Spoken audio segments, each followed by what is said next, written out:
Do you? Uy. You're a doctor now. That's so cool. Momos na doctor na. Yeah. Kamusta? Great. Makakaroon. I'm just going home now. Ha? Into the mall. Where are you nagtuturet na? I'm just gonna shop for coffee. It's a fake ID. Ano makakaroon? What? Where are you connected na? Coffee? An ID? Just my Unipurpose ID.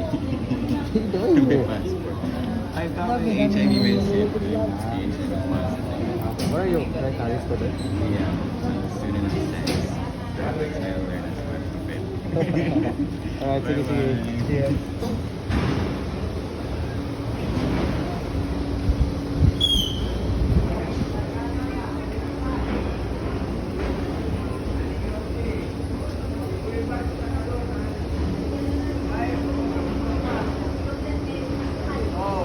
Bata pa kayo. Bata pa kayo.